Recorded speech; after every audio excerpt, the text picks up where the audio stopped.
one of the key issues we're going to look at in this series is what I call the big picture. There's always the literal things about what happens now, who, what, when, where, why.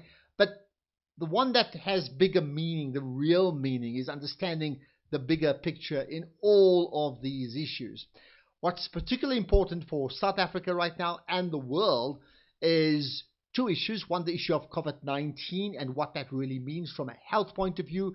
And we know people are ill, people are dying sadly all around the world. That's one part of it, okay? The other part of it is the issue of social distancing as a means of keeping people apart and preventing infection. However, one of the costs of social distancing has got to be human interaction, and human interaction is a major driver of the economic wheel that we all absolutely rely on in South Africa and around the world. So let's get to the bigger picture around economic issues and a whole lot more. Bonang Mohale is with me. He's goodness Bonang, your titles are incredibly impressive. I read out a few. Chairperson of Bidvest, now farmer or soon to be farmer, I understand. Former head of business leadership, South Africa as well, and before, Chancellor of the University of Free State. How much further do I go? Shell as well, and a whole lot more. Let's leave all those, accepting, I think, your view in the South African and the world context is particularly important, and therefore we are privileged to have you on the show. Thanks for your time. Ashraf, thank you so much for having me, my dear brother. I'm absolutely humbled. Okay, now I'm going to pick your brain about a range of issues, trying to understand the big picture. Okay, so away from the medical side for the moment, what are your thoughts around the big picture with regards to the economic fallout? And I use the word fallout as opposed to impact because of COVID-19. Has ever been hit by such depth and width of the pandemic like the COVID-19, which is almost an acronym for the coronavirus of the 2019 strain, caused primarily by the SARS-2 virus rather than the H1N1 of the 2003 flu virus. If you look at the numbers, they are truly absolutely staggering. Globally, we are now talking about 2.2 million people that have been infected, 151,006 deaths, 543,971 recoveries. When you bring it to South Africa, just as of last night, we are talking about 2,783 people that have been infected and 50 deaths, about 903 people that have recovered. So if you extrapolate that to 57.78 million South Africans, round it up to 58 million of us, it's an infection rate of 2%. But if you look at those that are already infected, it's a death rate of 2%. So if you play it forward, in South Africa, all things being equal, we are looking at 300,000 people that are likely to die without any intervention. So for me, the frightening thing is the speed, it's the ferocity, it's the virulence of this virus, and it looks like there's nothing we can do about it. However, I think credit must go to the leadership of President Matamela Cyril Ramaphosa. Even though we had not reached 10,000 deaths yet, looked at the experience in Wuhan in China, the absolute devastation in Italy, the stubbornness of the US of A, and now the new epicenter of the world, it's New York, where sometimes they get 20,000 deaths and 2,000 deaths just in one day. If you look at what has happened in Spain, you can see that the world is really in a spot of bother. So that's one side. So I think for us as a people with great natural endowments, there are always two things that we want to balance. First, how do we contain the contagion effect of this virus, medically speaking, to ensure that we limit human life and the deaths, as it were. On the other hand, is how do we ensure that we don't devastate the economy, which is the engine room that keeps commerce, trade, and industry going. So it's about the balancing act. If we're to err on any side, it's about ensuring that we put our people's lives before profits. Lastly, I think the impact is going to be felt for me in 3 areas. The world will never be the same again. Nothing. This is really the resetting of the way the world, we know it and how it's going to be. So on the medical side, it has really changed absolutely everything. It has changed how the ordinary citizens are expecting service delivery from their own governments. Gone are the days when they used to concentrate on only building bridges and roads.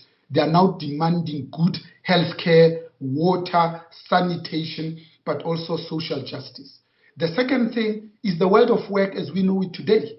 I think with technology, we are no longer flying 2 hours to Cape Town and booking hotels and sleeping over to come back, attend a board meeting. In fact, we squeeze 6 board meetings in one day, and we haven't even moved, and we are still connected with those that we genuinely care about. Lastly, it has changed the way we behave, how we greet, how we visit, how we entertain, how we pray and worship, how we bury our dead has totally and absolutely changed. So those 3 major seismic events and changes are fundamentally going to change how we have known yesterday and how we look forward with anticipation to tomorrow. Ashraf? All right, so here's the important issue. You made the point earlier that, I mean, in effect, what it is, it's unprecedented. We are in an epoch in our lives we don't quite even understand, right? But I've heard the story about the twin issues about saving lives and saving the economy. So there's a thought from many experts around the world that you can save lives or you can save the economy. Sadly, you can't do both. Your thoughts on that? No, in fact, we are so used to binary solutions as human beings. When people are confronted with A and B, they are likely to put or in the middle rather than an and. So for me, this is not a question of either or, it's a question of both and together at the same time, simultaneously, concurrently, and in parallel. If you look at what has happened in Wuhan, we have learned that yesterday they revised their death rate and they added another 50%. But even with that, we know that you can both save lives, quarantine people because you care deeply. It comes from a good place of deep and profound space of care, and still be able to facilitate, aid and abet commerce. So what then are your thoughts? What then are your thoughts around the impact of a lockdown, not in medical terms, but in economic terms? So a lockdown may obviously work in keeping people apart of social distancing. What impact does a lockdown have in economic terms? It has been devastating. I mean, let's look at it globally. The World Trade Organization 3 days ago says the world trade has shrunk by 32%. Aviation industry, as we know it now, it's definitely going to be different. The Southeast Asian airlines have lost 126 million US dollars in just a week. United Airlines is losing $100 million US dollars a day. When you look at the jobs losses, John Menzies have let go of 175,000 of their employees globally. If we bring it back to South Africa, Just in the 6 weeks of this year, remember for us, it hit us on the 3rd of March when we had our patient zero confirmed on the 5th of March. So really we are talking in less than 2 months. We have already announced in the first 6 weeks of this year that we have lost more than 10,000 jobs. Massmart, as we know it, has already gone and closed a number of their subsidiaries again. And out of the 15 mega warehouses that they have, they've shrunk it to about 7. They've gone to the landlord and said, this 10% annual escalation ain't going to happen. In fact, I'm negotiating a rental increase.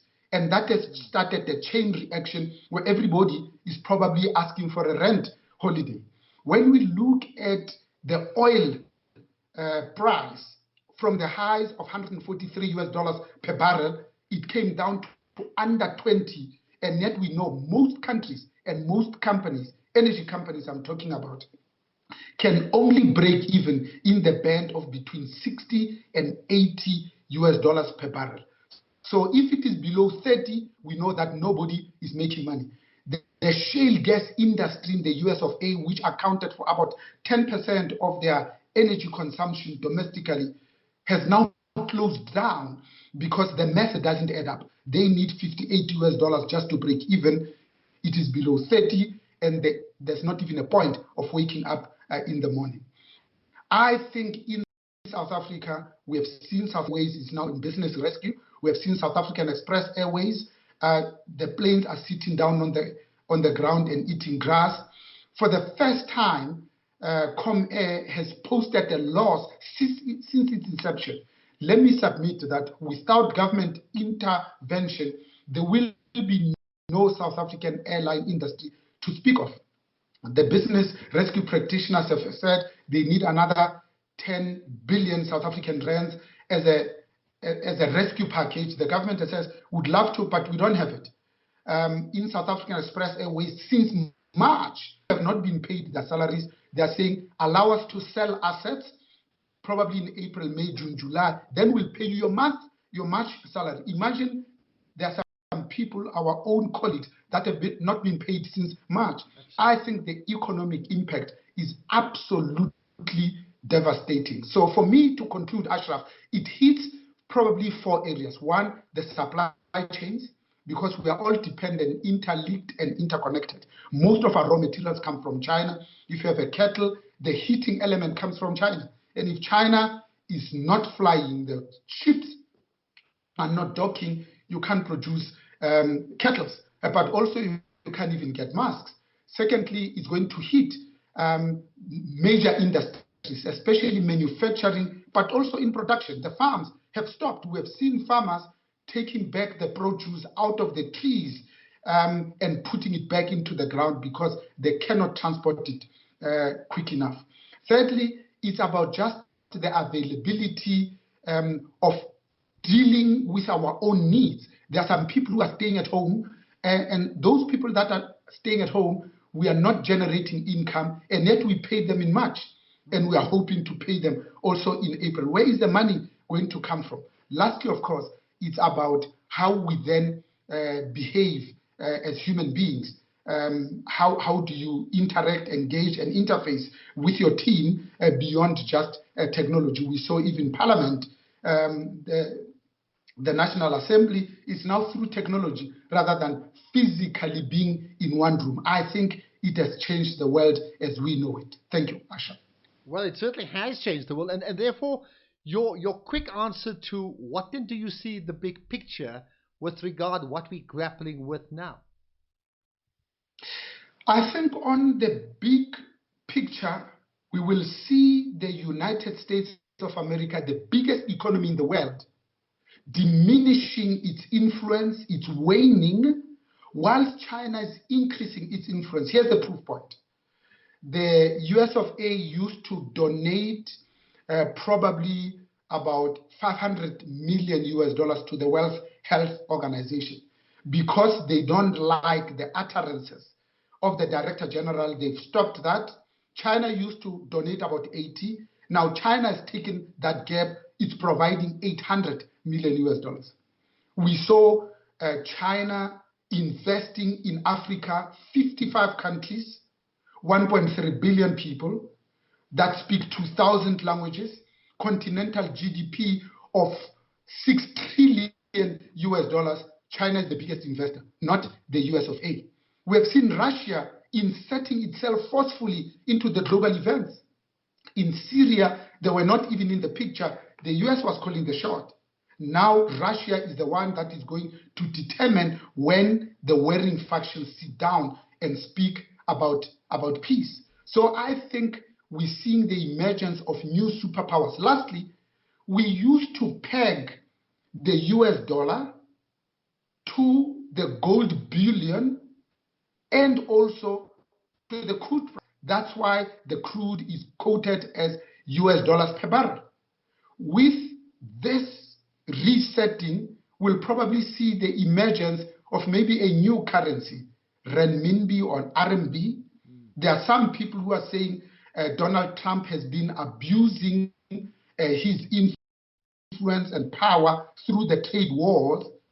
Maybe we need a new global currency and to move away from the Bretton Woods institutions, because we know that it's going to change, whether it's today or in another 10 years' time, but the dollar is no longer going to be the center of the universe. Right. So if that happens, a ship from the USA to China, will the world be a better world because of that? I think we need to think of institutions rather than the people who are occupying the institutions at the moment. The US of A is really in the spot of bother at the moment. You can see it being demonstrated by the lack of leadership. But I think we still need multilateral institutions. We still need the World Bank, the International Monetary Fund as the countervailing forces, so that when countries become bankrupt and they cannot balance their books, then they can go to them to get a little bit of help so that they can better be able to look after their citizenry. But also we need multilateral institutions to be the keepers of peace, to be the people that are going to mediate between warring factions, because otherwise the wars would last for 30 years like we saw in Angola. And in today, if we were to do that, I think we'll devastate entire communities and will devastate entire ecosystems. Lastly, when one considers how the world has become smaller, it used to take us 2 sleeps to go to New Zealand. Now it's 1 sleep away because we can fly directly from OR Tambo to Sydney, and then we can now access 300 destinations from there on. So the world has really become smaller. That's why this virus has been hugely infectious, but also became contagious so quickly, which is the transmission from one human to another, probably in a matter of 4 or 5 days, when we look at it really globally. I think we are going to look back and say, this is where we started resetting the way we engage, interact, and interface as human beings. This is how we have started changing the business model. This is how we have started using technology to reach far and wide, still be able to accomplish things rather than ownership. We are now talking about access. Asha. Well, you raised some important issues, and I think that analogy around human beings is important, which is the great strength of the human race, 2020 and beyond, is our level of interconnectedness and connectivity. And the virus has shown up how connectivity, a great strength, becomes a massive vulnerability point for the entire world, right? Just a point to consider. However, let me talk about the American President Donald Trump, right? So I think most of us agree that generally his behavior is rather boorish, is rather bullish. And most of us, I think, just can't stomach the sight of it. Okay. Having said that, does he not have a point that the Chinese in particular have not been economical with the truth around the virus and the growth?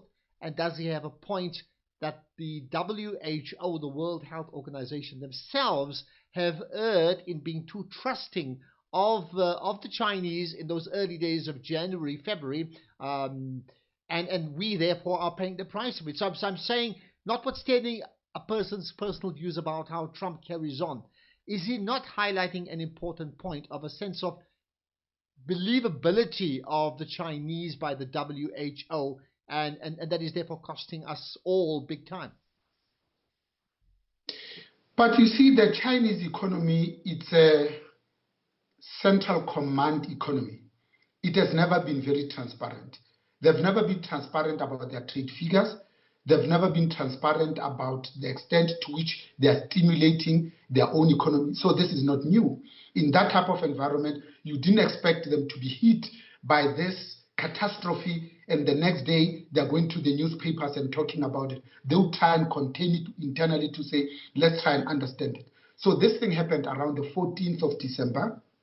We lost 6 days in China before we started saying, you know what, this thing is running away with us, and indeed we have lost control. That is a fact.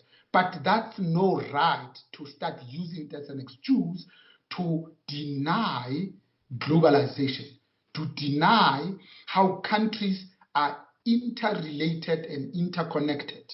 You cannot use it as an excuse now to be inwardly focused and start thinking about America first. There is no such thing as a country that can be an island when the world has now become one big global and a moving entity.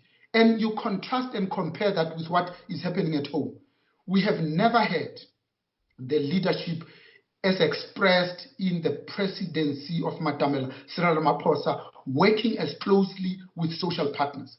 We have now launched a new entity called Business for South Africa, and they've got 3 core themes that they're looking at. First and foremost is, how do we have a health part of that is going to help us to contain this virus, to show that we have learned from what has happened in Wuhan, what has happened in Spain, in Italy, but also what is happening in the US of A, especially in New York. The second stream of that is saying we have to look at the labor, because the people that are going to suffer the most, it's the people that don't have the wherewithal. And in South Africa, we've got 16 million people that are gainfully employed. 13.5 million of them are employed by the private sector. 2.3 million only are employed by government. Directly, 1.3 million, 3 spheres of government employ people. The last stream is to look at the economic consequence. The question that you raised earlier, to say, can we save lives and still be able to keep the semblance of the engine of this economy going? Those are the 3 core ones. Of course, there are 3 others on communication, on risk, but also on the legal framework that is going to be embarked upon as one considers whether there's going to be a lockdown, you close schools, you close churches, and how do you regulate the movement of people. But one thing that has become absolutely clear for me, Ashraf, is how we have then struggled and we have demonstrated the deep structural inequalities, especially around the 3 pillars of how we are trying to contain this virus. The first is this notion of social distancing. Absolutely critical is needed. How do you experience and expect social distancing in Alexandra, the most densely populated of our suburbs? How do you experience this in Soweto, where officially we are saying the population is 2.5 million? In fact, we know that it's closer to 3.5 million. This is bigger than the population of Botswana, Lesotho, Namibia, and Swaziland, because each one of those countries, the total population is 2 million or less. Here you have just in Soweto, 4-roomed house where there's an average of 5 people, only 2 bedrooms. How is social distancing going to be even possible? The second one is how you say to people, work from home, because we want you to stay away from work and therefore limit the infection. The challenge there is only less than 40% of South Africans have access to fiber, and only 40% of South Africans have access to the internet. The majority of them do not. So how then do you say work from home? because the technology has not been enabled. In South Africa today, 26 years into democracy, we are still primarily running on 3G. Botswana, Lesotho, Namibia, and Swaziland will probably be on 5G quicker than South Africa. Even though for the last 10 years, it has been the policy of this ANC-led government to talk about digital migration. We are still on analog, not on digital. Therefore, the fourth industrial revolution for us has not even started taking root yet. We are going to be left behind. When men landed on the moon, Zimbabwe had television. We had to listen on it on radio. And yet we haven't learned from that. 5 ministers later of communications and 10 years, we have not even done the digital migration. We say we are short of money, and yet we've got this extra spectrum that the 3 major cellular companies are looking and are desperate for. If you auction that tomorrow, you get 20 billion rand, and it's not even government's money, and they will snap it up and they will allow us the connectivity that we want.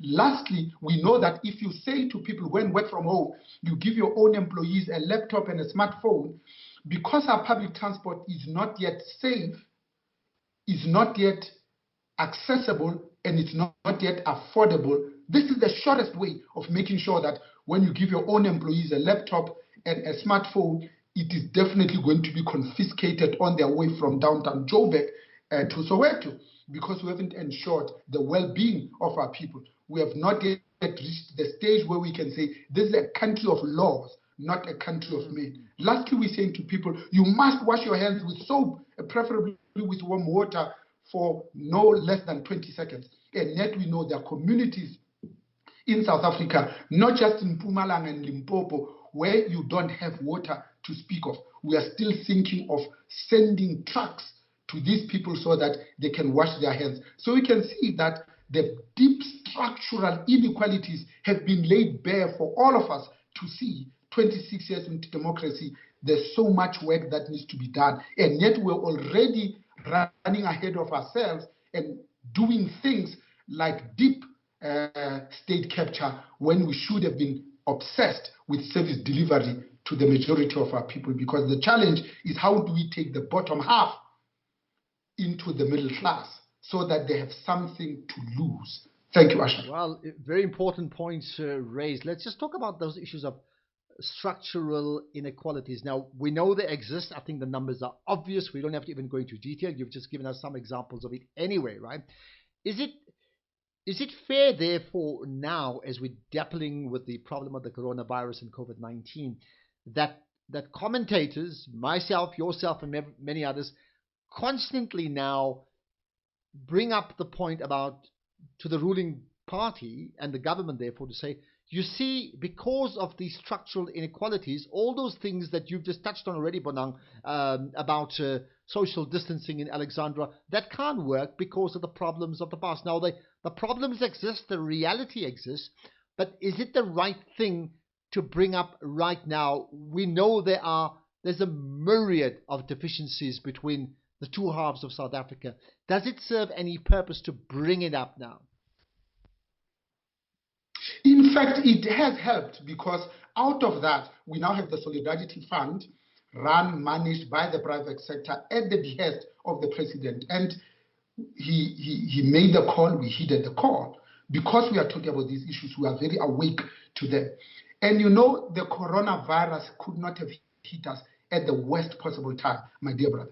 First of all, we were just emerging out of the 9 wasted years of state capture, therefore binding our one hand behind our back.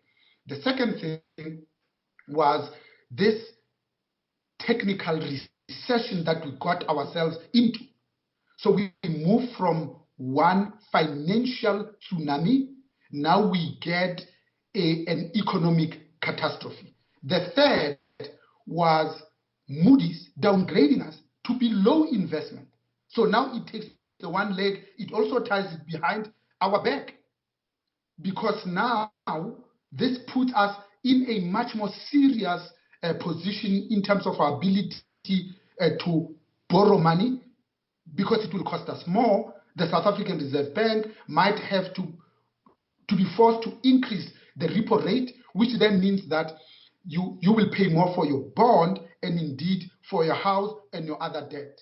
Lastly, we now get COVID-19 at the same time, devastating as we have seen 50 of our people, 2,783 that are already infected, even though 903 of them have already recovered. We are making plans to turn big stadiums and convention centers into medical centers that will deal with the avalanche when we reopen the lockdown, probably at the end of this month, with the peak probably expected to hit us around September. So there is no avoiding that. But it happens at the time that this government has no money. When most big economies in the world are saying we will pump economic stimulus to help people in the US of A, each household will get $2,500 US, and in the UK they're doing exactly the same. What is this government going to do in tourism alone, and in particular in hospitality? The total they could give is 250 million,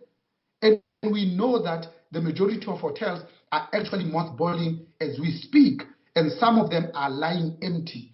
In Sun City, which is our pride and joy, probably 40 years old, 1,500 people whose job it is to mow the lawn, to look after hygiene, and to make sure that that complex is clean, have been told to go home, probably with no pay for the month of April. So you can see that the economic catastrophe is still coming after the lockdown has been lifted. Ashraf? Well, so I mean, a lot of the issues raised in terms of a reset of the world economy are long-term issues, and we'll see the impact of that. And what happens, you and I both don't know, right? Let's just talk about South Africa and the immediate issues. The one immediate issue is the issue about the lockdown, and therefore using the lockdown as a way of minimizing infection or slowing down or flattening the curve of that infection rate so our hospitals and healthcare and public health can treat them. That's the one. The second immediate thing is there are businesses that are effectively shut down with very few exceptions. The third one is there are millions of people in our country now at home, either unemployed or employed but not earning money, and for the vast majority of that bottom rung, certainly already poverty stricken, now going into extreme poverty, right? How do we get that balance right? I mean, all those needs are urgent needs. So how do we sort that out, the urgent problem of the next few weeks, actually?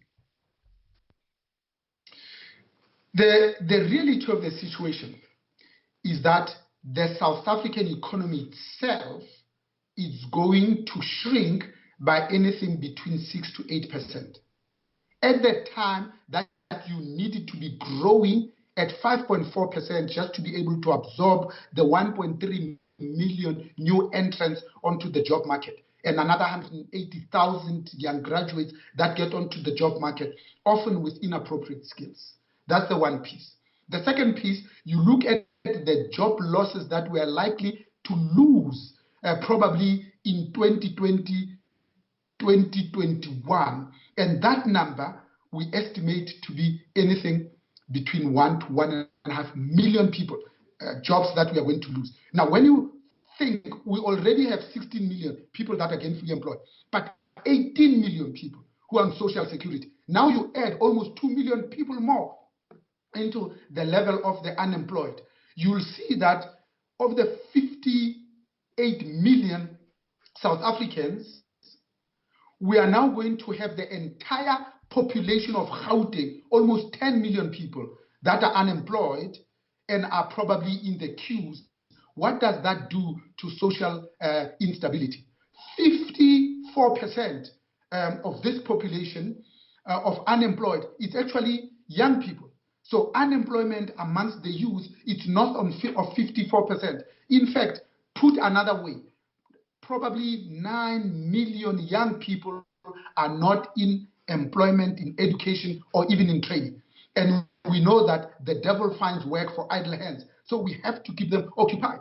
It is your and my duty as big business and small and medium enterprise to say, how do we keep them engaged so that we can give them hope? Because we know that leaders are dealers in hope. It's when people have lost hope that they'll start burning the schools and the only ambulance that serves the two townships, when they know fully well that maybe at 2 the next morning, it will be their own significant other or maybe their parents who need the same ambulance to go to hospital in the middle of the night. Lastly, for me, Ashraf, is how we then look at all of these things put together and we make peace with the fact that more than 60% of this economy lives below the poverty datum line. Put another way, a majority of households are living on less than $2 a day. So you can see that the recipe for an implosion of the magnitude of the Arab Spring is here, present and immediate, until and unless we can start talking honestly and openly about how do we make plans now, using the COVID-19 as an excuse to really embark on a new social contract with the 4 social partners: civil society, labor, business, and government. It's no secret that when SAA was saying we are bankrupt, we can't afford to pay salary increases, unions decided to go on strike. Something that was going to take 9 months for SAA to be technically bankrupt, it probably was accelerated to now 3 weeks. So no wonder that even the unions themselves are going to probably lose about 5,000 members that were employees of SAA. And if you add South African Express Airways and Mengu, you can see that the numbers are now approaching almost 11,000 people just in the state-owned airline entities, where the state is probably the sole shareholder. So I think our woes are just starting. We need to use COVID-19 to look them in the eye and say, this is the tsunami that's confronting us. What are the 4 things that we can do now to make sure that we avert a socio-economic disaster in 2021, 2022? Because the unemployment figures are unlikely to improve without intervention, without government and business working hand in glove, as it were. Well, the journalist Ferial Haffajee commented saying half of South Africa is tweeting and the other half is not eating. Now, that comment was made 10 years ago, not now, not in 2020, 10 years ago. So I would suggest she's wrong with the numbers. It's more than half who are not eating, okay? But that is a particularly powerful statement to make about the 2 different South Africas that we live in, right? I'm going to suggest that the half or the more than half that are not eating at this point in time, they don't care at all with all the things you've just said. What they need is a plate of food now, and they're unemployed now, and they've been promised some food if they stay at home, but that food by and large hasn't filtered down to everybody, and that's why people have stormed supermarkets to try and find food in the townships. How do we address that point? The point is that for many people, they say there's a better chance I will starve to death than die from COVID-19. How do we address that? That's an immediate need. It's a conundrum that we all have to put our minds around. We saw a story on ENCA where the journalist was saying, but why are you loitering when you are supposed to be indoors practicing social distancing and complying 100% with the lockdown? And this guy reached deep into his pocket and says, I've got 8 rand, 08 rand. And that's all I have between myself and my family. So I'm going to fend for my family, because if I were to comply, I will not be killed by the virus, but I'm going to die from starvation. When you see what is happening in the Western Cape, people, we lucky, they are still storming and breaking into bottle stores because they're looking for liquor, and they're saying, what is going to sustain us throughout this lockdown, which was 21 days now up until the end of the month, and if we round it up, it's probably 35 days, because alcohol was their solace, as it were. We have not yet seen people storm supermarkets and the poor stealing out of necessity and out of hunger. So we are still lucky there. That's why NGOs and business must now step up into the fold. The e-media fund, the solidarity fund, any other foundation that can help to really look at the human consequences of this. How as businesses we can say we don't only have employees, we've got human beings that on average are looking at a minimum of 5 people, some of them probably up to 10. That is the relationship that we should be looking at, rather than looking at just the balance sheet, at the solvency and the liquidity and the cash flow projections. We have people that are involved here, and can we think with a human heart and with a human face? Lastly, Ashraf, for me, I think this is the time and an opportunity that we probably needed. A story is told of the Minister of Finance going to the President and say, Moody's is going to downgrade us. The President's response is, now we are going to embark on deep structural reforms that we've always wanted to do. The Minister of Finance responds and says, this is my hallelujah moment. Now that's just talk. Can we now demonstrate through 4 or 5 things that we are really going to change? What are we going to stop? What are we going to start? And what are we going to continue with to ensure that we genuinely focus on things that matter, rather than just doing things because it is fashionable to do? Because if we don't address the things that are keeping us awake at night, none of us are going to be able to sleep at night. And those things that are keeping us awake at night, for me, they all center around one thing and one thing only. It's the stubbornly high levels of unemployment, period. Because this now leads to increasing levels of poverty and increasing levels of inequality. You and I know that it is relative inequality that leads to social strife. So here's the thought for now, that the lockdown is important. We're now in lockdown 2.0 in South Africa. The longer the lockdown continues, the safer South Africa is from the coronavirus threat, the more people will succumb to starvation. I mean, when I'm talking absolutely immediate, the next 3 months. So maybe it's saying the same thing another way. How do we deal with the absolute immediate problem?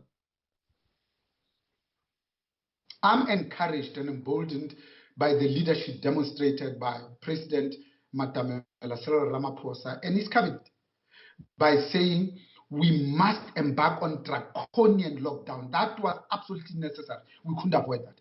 And the proof point is that I was quoting Dr. Anthony Fauci's flattening the curve. It's not a hockey stick, but it has already been flattened compared to other countries in the world. So you can see the success. But also I love the response from the Minister of Cooperative Governance and Traditional Affairs by saying we are now going to start easing the economy and opening up, starting with mines, some logistics that are needed, going back to some shops that are smaller and can still enforce social distancing, the observance of good hygiene, and ensuring that we are still, by and large, working from home. And I think that is an absolutely a responsible thing to do. So all of us are looking at less than 2 weeks ahead of us. We have more than 3 weeks behind us. So we are more than 2/3 into this. And I think we have already been given the schedule of when the schools are going to open and which industries first. And not everybody is going to rush to the office. It's very responsible. It's very well thought out. It's highly considered, and business definitely supports that. We have seen the efforts that are also coming from various formations of business speaking with one voice under Business for South Africa, saying we are absolutely going to heed the call. We are going to be two-minute, and we are going to respond in the manner that we are. And that response has been absolutely vociferous. It has been backed up by solid action, and because of that, we are absolutely encouraged.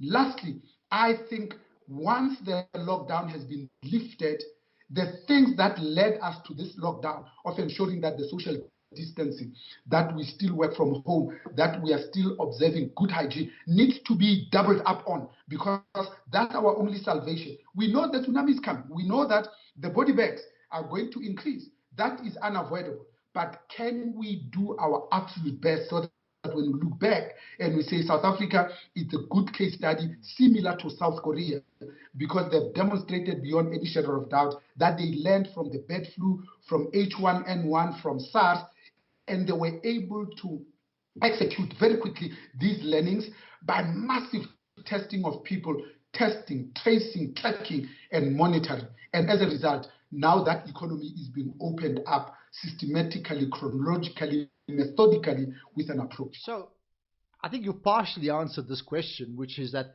do I take it that you also agree that the lockdown, total lockdown, cannot be sustained beyond April 30 in South Africa, and therefore there will be this type of transition post the lockdown to a different sort of life? That means part trade, part economic activity, but still massive observance to new rules. That means that the lockdown sustained is unavoidable, but also it's also unavoidable to expect a complete open society beyond the lockdown.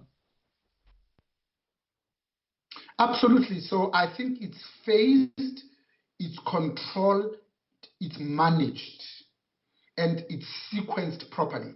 With that, at least we stand a chance. Those children that don't need to be in school immediately, especially the younger grades, don't have to start immediately on the 4th of May, for instance. But the matriculants, the ones that need to work, the ones at university that fully comprehend, that can still exercise some judgment, yes, you can start with those. Business itself now needs to be absolutely vigilant, because when you open your doors, you then say, how do I ensure the well-being and the safety of my own employees? Because therein lies our only salvation, that we don't have to have scores of people overwhelming the health system.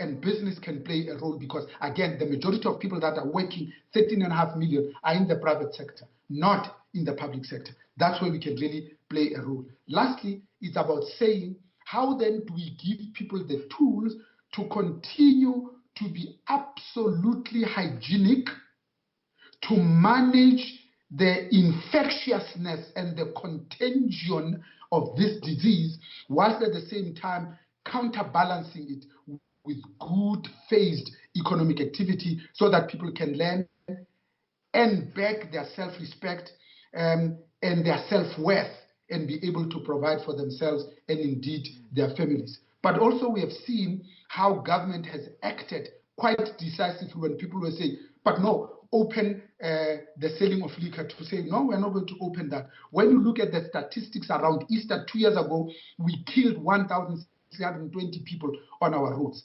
Now you look at the deaths, around 28, it's less than 1%. So you can see that the lockdown has had unintended consequences on the positive side in limiting the number of deaths around Easter, because people are not driving as much, but also they are not having access to liquor.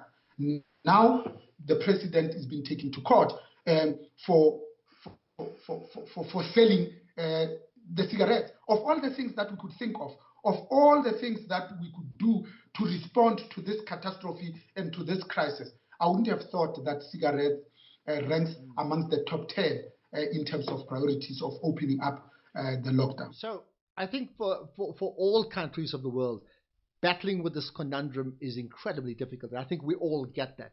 There is, however, a feeling that for some countries, including South Africa, this could be the ruse. It's an opportunity that allows the beginning of a fall into an authoritarian state, because there's a complete clamping down on civil liberties for all the right reasons for now, but that may well extend beyond a safe period of COVID-19.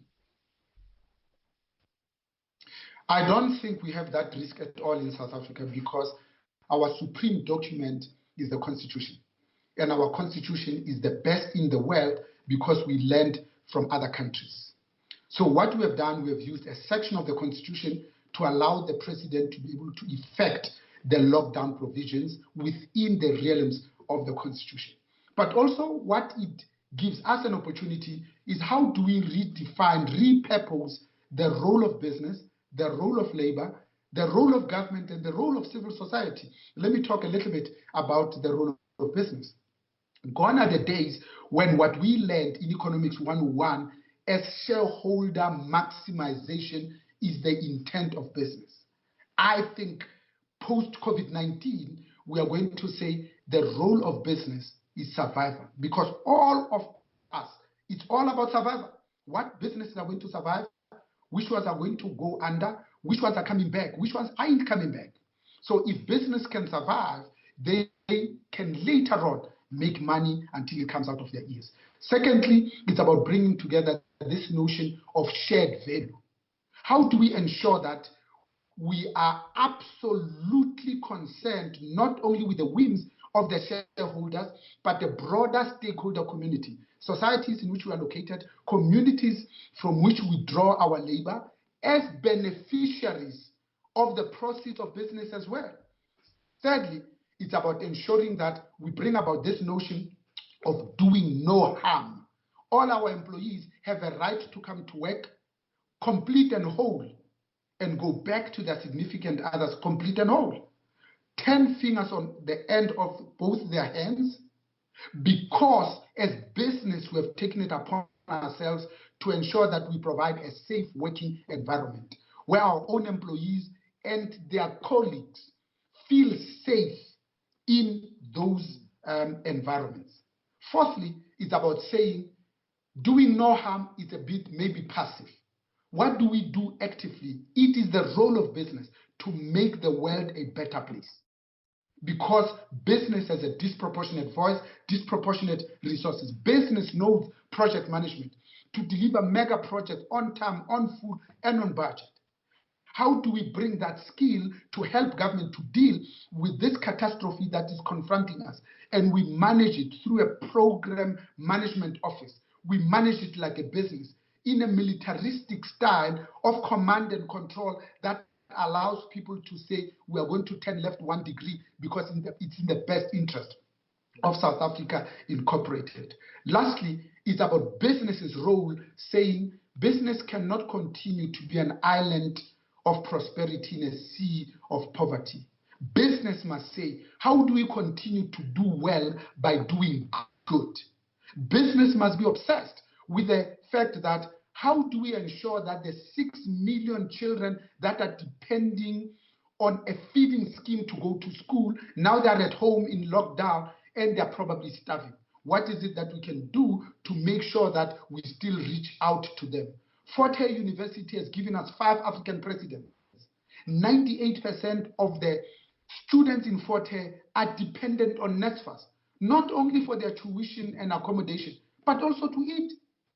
How do we as business play a role to say, how do we go to vets and deal with the impending disaster where a majority of African students are sleeping in the library, in the washrooms, and they're dependent on the goodwills of other students, where a big brown box is put out and everybody that has a sandwich to throw in there, that's what they do. And in the middle of the night, they come out. This is their only meal that they have for the day. These are our future leaders, our future engineers, our future mathematicians, where the jobs or the fourth industrial revolution are going to come from. And yet they cannot survive beyond one day to the other. They don't have warm showers to go to. They wash from the basins because they don't have accommodation. You can see that our challenges are many and varied. 1,001 conflicting priorities. And how do we really think soberly and clearly,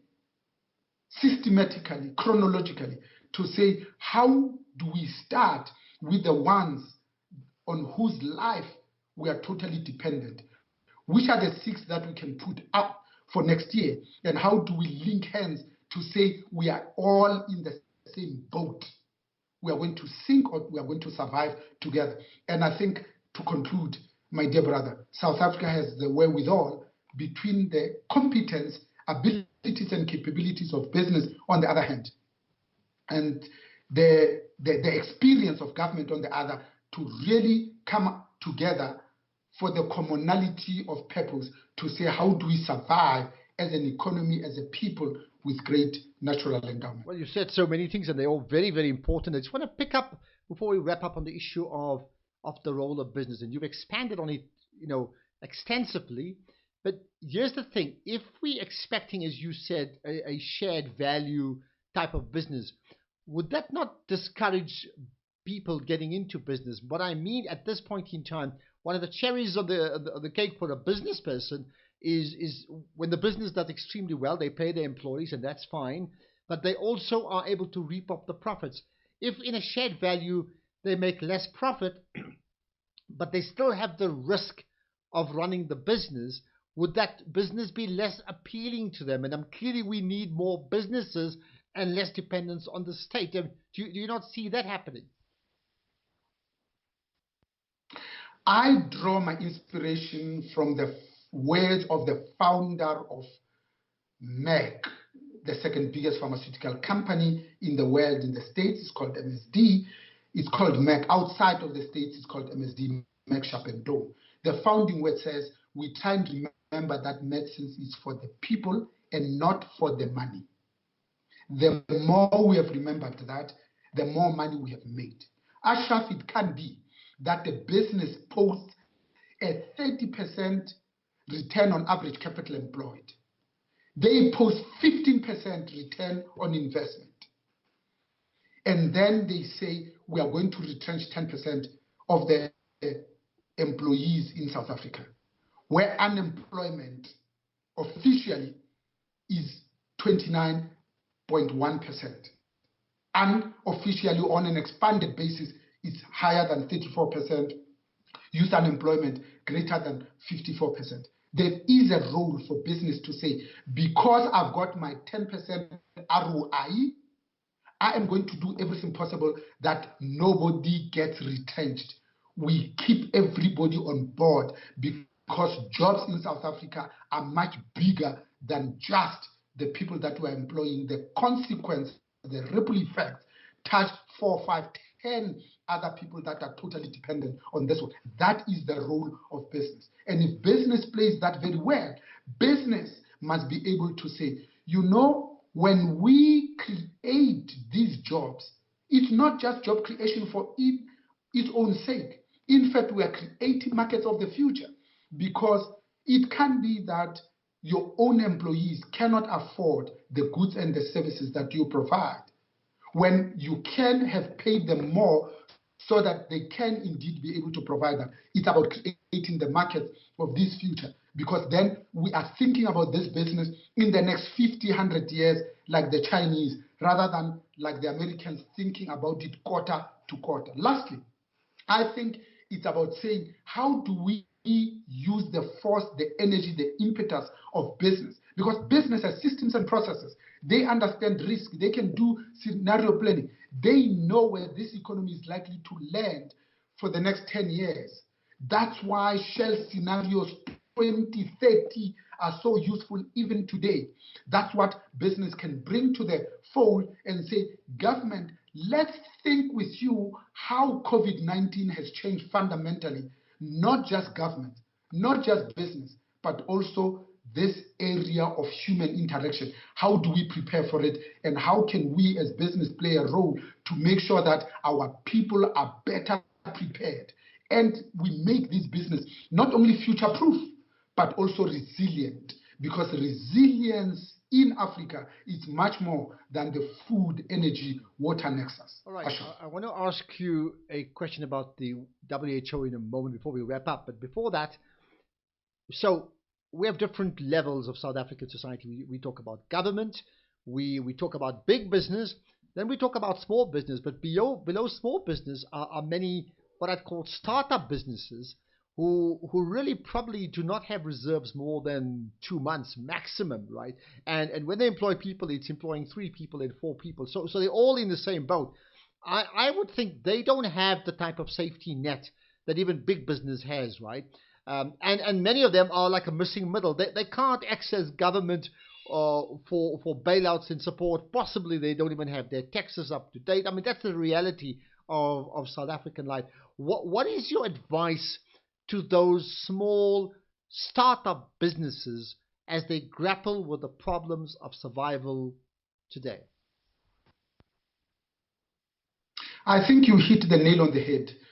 So the JSE at its height had 400 listed entities, only 400. You extend that to medium-sized entities with a taxable income of 100 million rands, it's 1.3 million. So in totality, when you include small and medium enterprises, I exclude micro for now, we are talking at probably, let's say, another 4.5 million businesses. But when you look at our BRICS counterparts, the majority of new jobs are created by SMEs, not SMMEs, SMEs. These are the businesses that employ 5, 10 people and have a turnover of 30 million or less. That's where the economic activity happens. South Africa, by comparison, creation of new jobs by SMEs is below 16% because we have not focused on small and medium enterprises.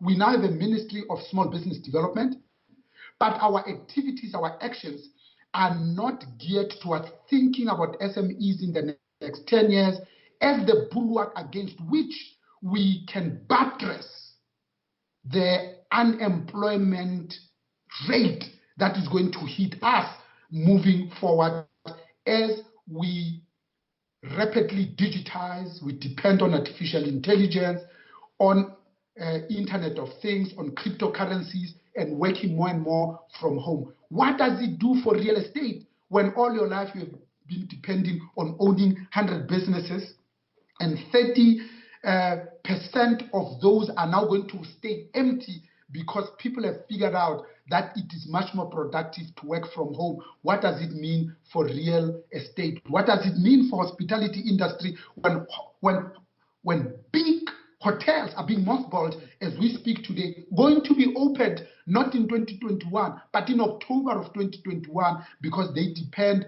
on tourists that come, and the peak period is October, November, December, January, and February. As we get into our winter, it's 5 months of loss making in the hospitality industry. What does that mean?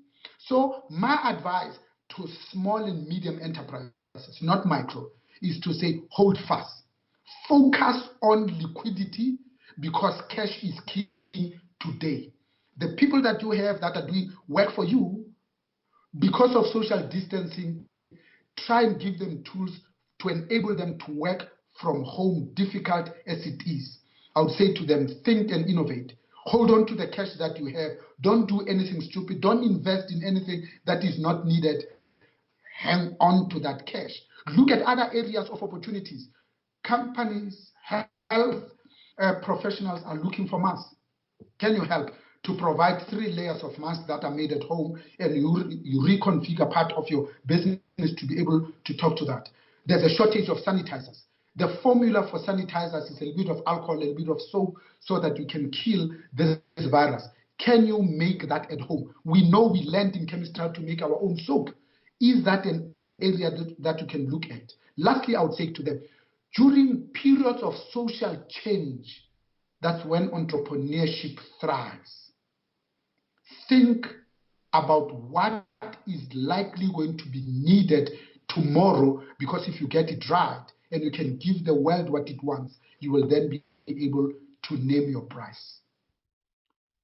All right, let's end with this point then, and I want to go back to the World Health Organization, right? In spite of all the things said, that quote via the World Health Organization's their tweet on January the 14th, where they said preliminary investigations conducted by the Chinese authorities have found no clear evidence of human-to-human transmission of COVID-19 infections. Now, a week later, that changed, okay?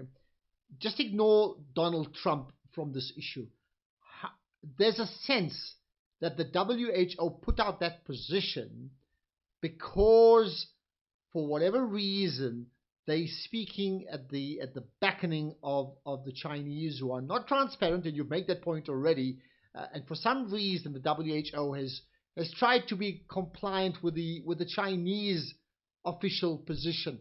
They didn't start the coronavirus, not even the Chinese maybe, but has this position of that particular tweet and that official position not helped explode the incredibly devastating effect of the coronavirus and COVID-19? So if you look at the chronology of events, so around the 6th of December, the Chinese clinicians themselves say the virulence of this thing that we are witnessing is of a magnitude that is quite scary. We are dealing with something unusual here. I think it needs to be dealt with much more decisively. The authorities look at this and say, see what you can do to try and contain it. The 14th come, the World Health Organization starts sniffing around. They get told by the Chinese authorities to say, no, we have it on hand. We have our arms around this. We can handle this. It is still fairly localized. There's a difference between something that is infectious because it can be transmitted widely and something that is contagious. Contagious means now it's human-to-human transmission. The 14th happens, they say, no, we still have it under control. They issue that statement because they believe what the Chinese authorities are telling them in Wuhan, because they say, we have now found the source. It is in one market. It seems to be coming from pangolins. It comes from animals. It has crossed to human beings. Therefore, because it's new to human beings, we don't have antibodies against this. That's why the devastation. But no, we're still okay. So we all make decisions with the available facts at that time. At that time, without the benefit of hindsight, the World Health Organization issued the statement. So we lost 6 days. And we know that in 6 days, when you look at that hockey stick curve, it is all you need for people to start infecting. On average, one person infects 3 others. When you've got 10 people, it's not just 30, it becomes 3,000 in 5 days.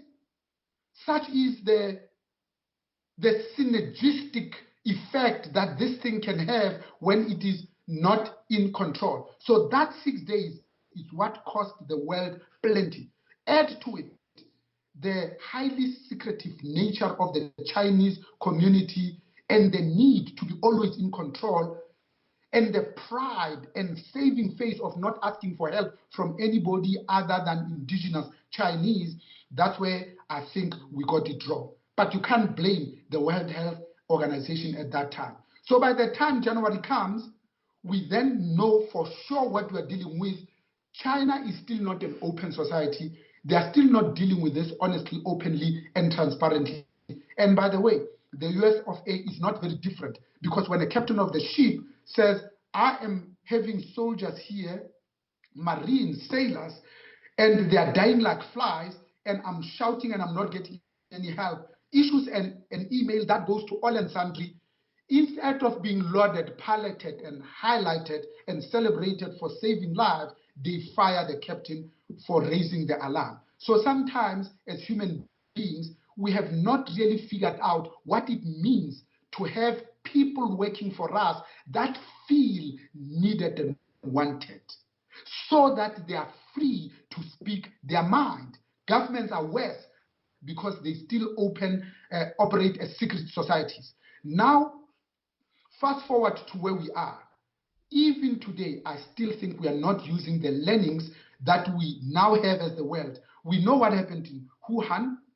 3 days ago, they add another 50% on the infection rate. Okay, it's a learning. But we also saw what happened in Italy. The Italians saw this happening. They are a society that likes going to restaurants and entertaining, and they love family, social distancing. They couldn't even spare. They delayed it too long. That's why they had the quickest and most infections in the world. The US of A happens, the president says, no, we are still dealing with this. We are in control. They are not making preparations. They are not learning. New York is the epicenter, And in the last 2 weeks, now they're experiencing deaths at the rate of 2,000 a day. Mass graves in the biggest economy in the world, where they don't even have the time to trace the next of kin. So you can see that really, if we as South Africa don't look at these events, fortunately, we have a national command center that is really extracting learnings from Wuhan, from South Korea, from Italy, from Spain, from New York, to say, what can we do now to prepare to ensure that we know the wave is going to hit us, so that at least we have the PPE, that we've got the facilities, that we have converted some stuff into the ventilators that we will need, and that our healthcare caregivers, they themselves survive, so that they can be able to extend the duty of care to hundreds others, rather than they themselves becoming patients. Right, let's end up by this complicated question in terms of understanding the big picture with regard to South Africa. So what, in your opinion, is the president of South Africa getting right? What is he getting wrong? What, in your opinion, is South Africa's health authorities, headed by the ministers Willem Kize and his, I understand now, the chief advisor, Professor Karim, getting right and wrong? And what are the South African people getting right and getting wrong? So for me, I think credit must go to the leadership, unwavering, decisive, of President Madam Cyril Ramaphosa, by calling it out as it is. Initially saying we need to take precautions when this was declared an epidemic of global proportions, and then a pandemic, taking out of the realm of China as an endemic to now global. He acted very quickly and said, we'll do this within a week. He realized the numbers and said, we are going to embark on lockdown. The numbers did not justify it, but the science dictated so, and he absolutely heeded that. Secondly, I think he needed to be given credit for surrounding himself with the experts rather than just the politicians. Thirdly, I think he also needs to be given credit for allowing himself to be led by the Minister of Health, Dr. Willem Kize, who himself is the clinician, who understands the modality and morbidity and the consequences of acting and inaction. The two of them have worked like a hand in glove. Frankly, I've never seen them work so hard as they did from the 3rd of March up until today, and we are really talking about a period less than 8 weeks, working, crisscrossing the country and making sure that we're doing everything possible to contain this. Lastly, I think they need to be commended by saying this thing is bigger than all of us. We need all of our social partners involved, and therefore very quickly they went and created around themselves, surround themselves with experts that says, how do we learn from government? How do we learn from business? How do we learn from labor? How do we learn from civil society? And how do we ensure that there's a healthy cross-pollination and fertilization of the best in class? And we go out and do, because our salvation is not on the plans that we put in place, it's on the execution. And boy, have they been active. I'm also emboldened by the fact that Dr. Olive Shisano, remember she was the Director General in 1994 in the first democratic government when the first Minister of Health was Nkosazana Dlamini Zuma, worked with her on the National Commission of Inquiry into Public Health Institutions to make Dr. Olive Shisano the personal advisor to the President. Because here's somebody who understands the science, so that we embark on fact-based decision-making process. I think all of that is credit to South Africa. When our history is written of how we responded to COVID-19, it's going to be traced back to the absolute leadership of President Cyril Ramaphosa. The Harvard Business Classic and in the Harvard Business Review of October 2010 talks about the effect a leader has in an organization puts that at about 30%. In this instance, because of this decisiveness, I would put it at about 50%. It has saved lives, and it has ensured that there is a close cooperation between business and government and labor and civil society. Moving forward, it is going to be labor that says, you know what, we're not going to ask for a salary increase. We are going to start being obsessed about saving the jobs of our own members, but also being concerned about those that don't even have jobs to talk about, so that we can allow businesses space to grow, to thrive, so that they can employ members in large numbers. Initially, it means taking pay. Data Telecom, they had 30,000 employees. They got rid of a third of them. They survived like a pot plant. They grew vigorously. They then added 3,500 employees after 5 years. In 10 years, they became Germany's greatest and biggest employer. That's what needs to happen. As labor, you can't hear retrenchment and say, but I'm violently opposed as a result, just out of principle. We need to be observing, to be curious, to be saying, how do all of us act in the best interest of South Africa Inc.? I think as government, we need to be also saying, how do we ensure that we lead our people to a new nirvana, like Moses led his own people out of Egypt, and it was somebody else who led them to the promised land. What is our promised land? We need to define it now and start with the end in mind and lay out the path. As I conclude, I think there's a consciousness and an intentionality in drawing a path and taking our people to a place where they've never been. And that is going to be driven by this thing called purpose, by this thing called intent, by this thing called conscious capitalism. How do we put all of those together? As I conclude, Ashraf, we are going to emerge out of this at a personal level. I'm going to emerge out of this much more filled with gratitude that I survived. And I'm never going to take anything for granted. But lastly, I'm going to do everything in my power to exercise acts of random kindness, because it's through kindness that we connect with other human beings. Of all the things that I can choose to be, I can be a chancellor, I can be chairman of the Bidvest Group Limited, but I'm going to choose to be kind. This is what Mother Teresa implored us in writing a letter to the sisters in Calcutta when she said to them, I implore you to be kind. I would rather you make mistakes in kindness than perform miracles in unkindness, because kindness is a universal language. Everybody understands kindness.